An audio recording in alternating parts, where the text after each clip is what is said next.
The very first thing that I want to talk about is a subject that's near and dear to my heart, and it's one of those subjects that may upset some people that I know.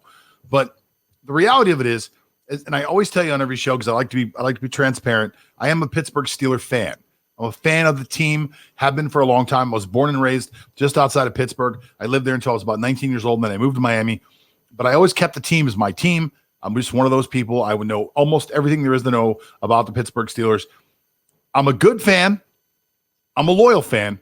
But most importantly, I am an honest fan. And as an honest fan, and as a sports analyst, as a data analyst, which is what I do for a living right now, I analyze sports data. I have to be honest and say that the Steelers are in enormous trouble. And it's not just about the numbers. It's really not. It's about, if you watch the Steelers play, and they played last night against the Buffalo Bills in what was, in my opinion, an embarrassing performance front to back, everybody included. We're talking about from the coaching to the players. It was just really, really, really bad.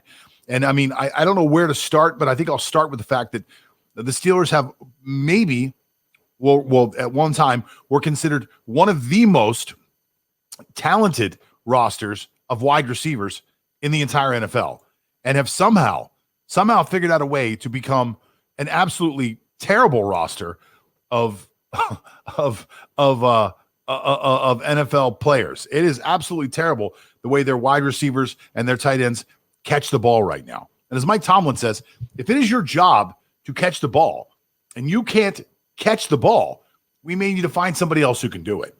Now, number one and number two on this list, Eric Ebron, who was legendary for going through periods of the season with these huge amounts of drop. And then, of course, Deontay Johnson, who, if he could catch the ball, could be an Antonio Brown type of player. But Deontay Johnson deserves an episode all by himself, because I think a lot of what goes on with that guy goes on inside his head. Deontay Johnson is not an NFL caliber wide receiver on the mental level yet. He makes far too many mistakes. He gives up on balls. He drops balls that are right in his hands. At this point, that kid's got to sit. But that's just the beginning of the problems. The offense has become incredibly predictable. They ended up the first half by throwing a pick six because that cornerback knew the formation, knew the route combination, jumped the route on a two-step drop. If you're being intercepted on a two-step drop when you're getting rid of the ball in 2 seconds, it's because the cornerback knew where the ball was going. And it's really just that simple. It's really just that simple. That cornerback knew where that ball was going, made the play, and it didn't make a difference where Ben was going to throw that ball. That ball was going to be picked off, and that ball was going to go for 7, or at least 6, and then the extra point. So, which they missed, actually, so it was only 6. So that's the beginning of the problems on offense. And on defense, you're looking at a team that carries 3 first-round Pro Bowl caliber linebackers in their roster, 2 of which are now hurt and out. Another of which, who's really kind of like a leader, Vince Williams, hard hitter, knows the defense, was out also with COVID. I'm not sure if he had COVID or maybe he was just, I have to look at it. Maybe he was just on the COVID reserve list, but I think he actually had COVID.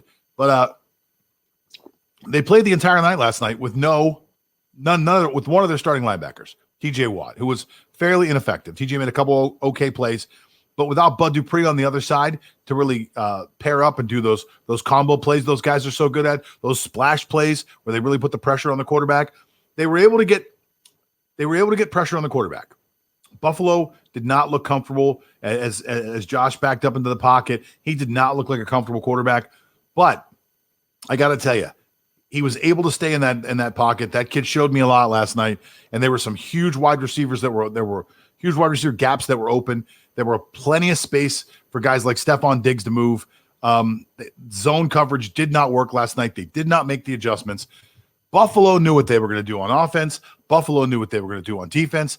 The Steelers have become far too predictable, and if they don't fix this problem, they've got a tough road of games coming up here. Cincinnati should be an easy game.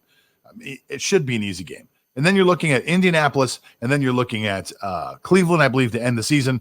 And those are tough games. And Cleveland, if Cleveland wins wins out until that last game of the year, and they play Pittsburgh, and Pittsburgh just stays where they're at, that could be a game that decides the division.